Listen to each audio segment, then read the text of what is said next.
Ladies and gentlemen, your favorite white colonizer Zionist prince coming to you live from the United States of America. We've got another news update from President Donald Duck. Let's take a look.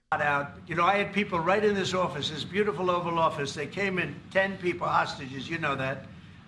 And I said to them, so how was it? And the stories they told me, I mean, as an example, I said to them, was there any sign of love? You were there, 10 people. It's only 10, but it's pretty representative. Did the Hamas show any signs of, like, help or liking you? Did they wink at you? Did they give you a piece of bread extra? Did they give you a meal on the side, like, you know, you think of doing? Like what happened in Germany, what happened elsewhere. People would try and help people that were in unbelievable distress. They said no. I said, all of them.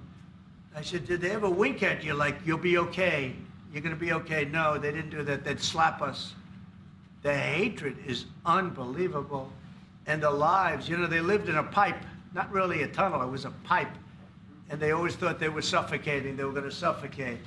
And then they'd open up the pipe, and it was like 3.5 feet high. This isn't, you know, we hear tunnels bad, but pipes are worse. And the stories I heard were incredible. But I just said, was there any sign of potential love or affection? And there were none whatsoever. It was amazing to me. There was nothing like, here, take this, it's a little extra meal or something.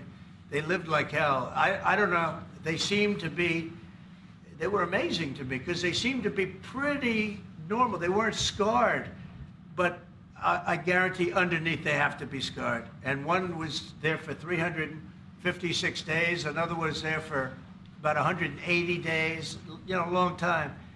These are people that have been really, really horribly treated. I've never seen anything like it, actually. I was very surprised to hear the answer. Yeah. The hostages are definitely 100. Trump is absolutely correct about this. The hostages are absolutely scarred. They're scarred in the worst ways imaginable, in ways that the public doesn't even really know yet, I would say. When a lot of us don't even have the full picture of what they went through because, you know, they have privacy and they want to keep their privacy. But you can only imagine. You really can only imagine. I mean, we've gotten testimony.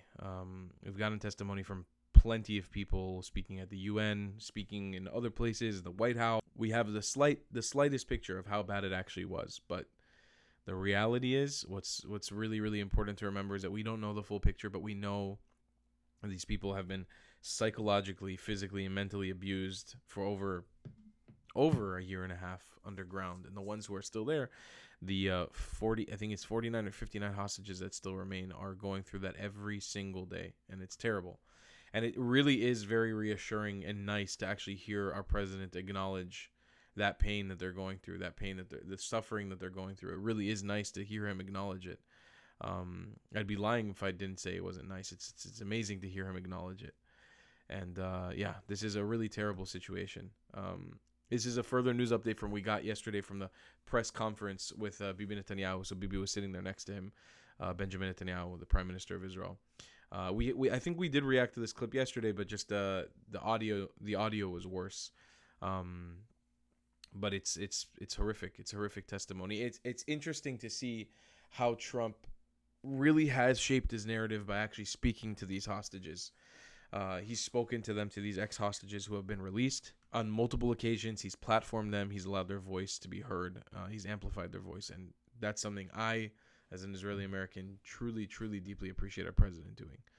There's nothing more I want to add on that. I'll see you guys in the next one. I love you guys a long time. Thanks for watching. Goodbye, class. If you believe in my content and want to support me, just know your help is needed. There's a bunch of great ways to support me, being PayPal, Buy Me a Coffee, or joining my Patreon community down below. Patreon is the best way to support my channel, and you'll get a bunch of cool perks depending on what tier you join. Another great way to support me is by buying my merchandise on thetravelingclat.com. I regularly drop new merch designs like this beautiful hat, or this amazing shirt, where you can support the channel and get something cool for yourself. I also have an amazing Discord community with people from all over the world. Thank you so much for your support.